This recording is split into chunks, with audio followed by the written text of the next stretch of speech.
most note takers have changed their note-taking tool at least once, most likely twice, and sometimes even more than that, because they suffer from what we call the shiny app syndrome, and that's the topic of this video.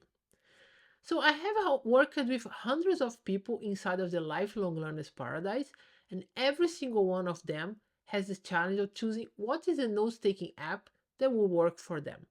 So in this video, we will talk about what the shiny app syndrome is, what's the antidote for that syndrome, and then what you can learn from all the apps you may have tried and perhaps abandoned already. Okay, so let's get started. The video you're about to watch is part of a free mini course on how to create a knowledge system that works for you without having to abandon your favorite app or end up with an impossible to maintain structure.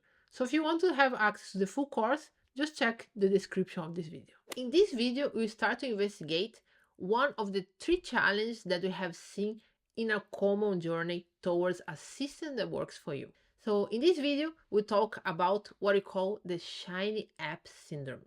We talk about what causes that problem and how you can solve it, okay?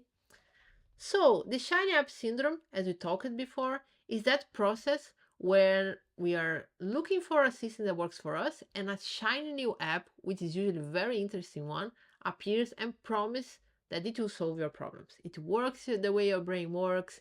It will solve your problems of remember your knowledge, finding everything, okay? And that's what we call the shiny new app, because all the time there is always a new app with cool new features appearing, saying that they'll solve the problem that the previous app didn't solve, okay? And the problem itself that we change it to the new app and it doesn't work for us is that the reality is that no tool was custom made for you, okay? No tool out there, unless you have paid for someone to develop a tool that is exactly for you, it was not custom made for you. There are tools who make it easier for you to, and they are flexible enough for you to customize a few things. They have plugins, they have templates, they have things that you can try to put more your way of doing things. But the reality is that no tool out there was made specifically for your way of thinking. Instead, how are tools developed?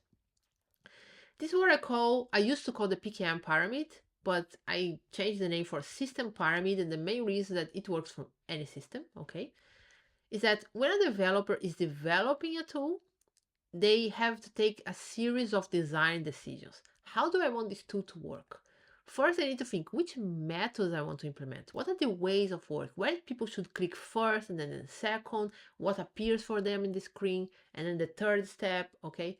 So they need to decide what is the method that this tool will implement. And there are multiple methods out there, okay? And for each method, there is also an element they are based on. Is that what's the mindset? What is the way of thinking that we are supporting with this method? Because we are talking about creating a system that supports your thinking and your writing. So the methods need to support specific mindsets, which are thinking mindsets or thinking processes, and then writing or expressing your knowledge through writing. So it's the writing, thinking that comes in the process of writing and process as well, okay? So the developer, they thought about a person, they thought, okay, I think this is the right way of doing it.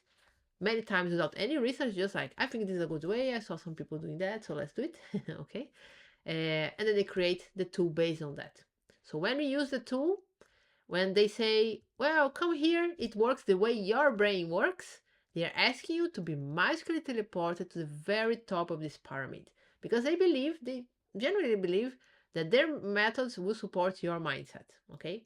But more often than not, what happens? We fall from that pyramid. It doesn't support our way of thinking, it doesn't support the way we want to work, okay?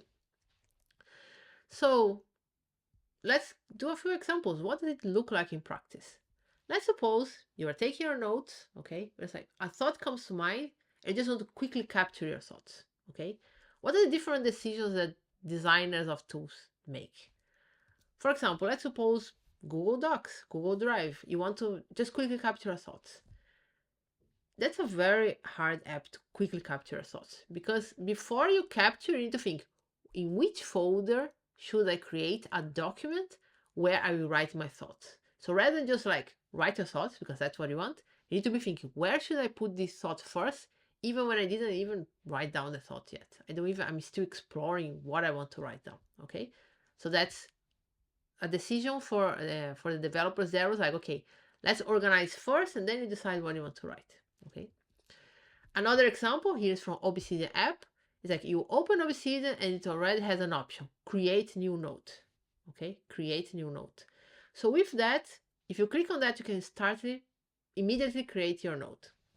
That initial page can still give you some friction, because when you see the second option, go to file, it may be like, should I write this in a file that I already have? Should I create a new note? What should I do? Okay, there is that. But it makes way easier if you know that I just want to open a note and write. Is much easier than Google Drive, for example. Okay, or a third one, Ample Note, for example. When you open the app, there's already a cursor in the screen with the date that you're writing. You can just write it down, okay? So different apps, they implemented different methods that support you more or less on the process of just quickly capture your thoughts. I just want to write my thoughts down, okay? So they have different ways of approaching it, okay? Another example, let's suppose you have wrote your notes and you are breaking them down into different notes, separating what are the ideas, making sense of your ideas, and you want to have an overview. What ideas have I created as part of this reading or as part of this reflective session, for example? If you have an app, for example, like Scrintal, you could separate those notes and all of them appear behind in a visual board. So after creating all the notes, you can have an overview, how they relate to each other, what notes I have created as part of this session, for example. Or if you go to Heptabase, you can also do that, but in a different way, okay? The note is not floating in front of it. Everything is in the board. You need to decide where will each idea live in this board. And there are a few different ways on how to add notes in the board as well. Some are very easy, just drag and drop. Some of them require a few clicks just so that you have an idea in the board, okay? Or a third one, if you think about Obsidian, for example, Obsidian makes it a little bit harder to have this overview, because on one side you have the notes and the other side you have the board. So you need to take your session, break that down, create a note that aggregates all the links that you want to visualize. Then on a second step, you create a board, like this, a visual board, and then you start adding all those notes in there and create the visualization for them, okay? Different tools for the same purpose, they will support you or not in different ways, okay? They'll make it either easier or harder for you.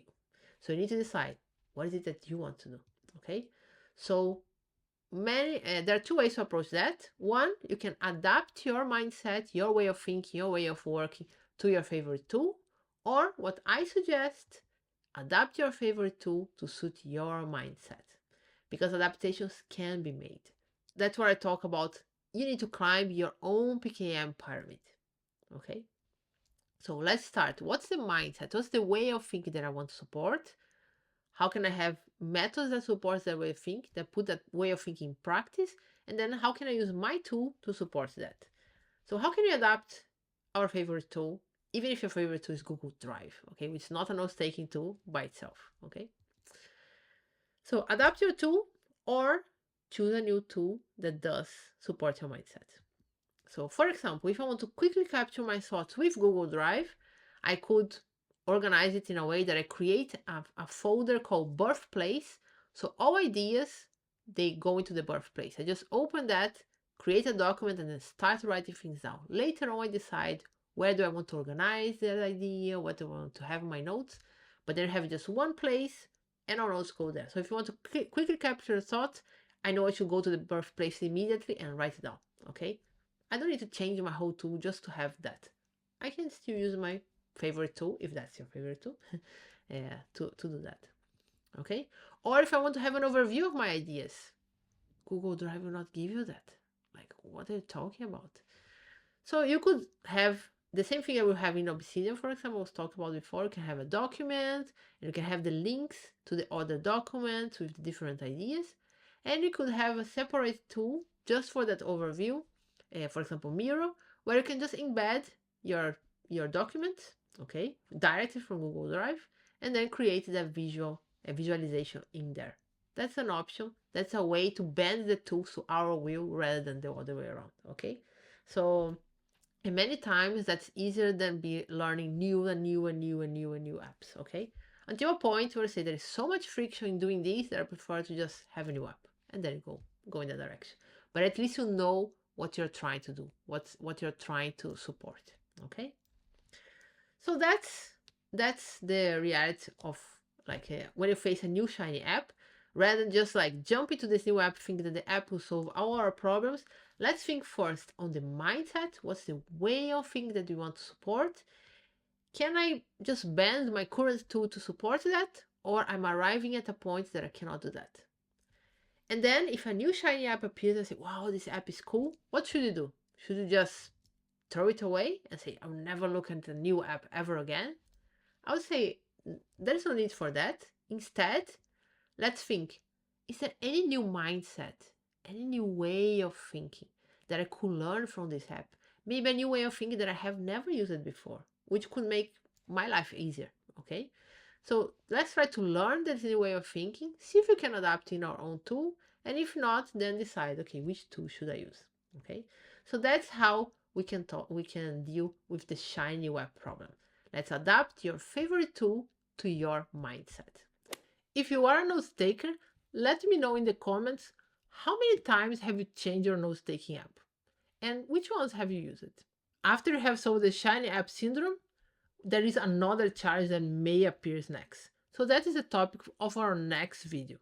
If you don't want to wait, just go to the description of this video to find our free mini course on how to create a knowledge system that works for you.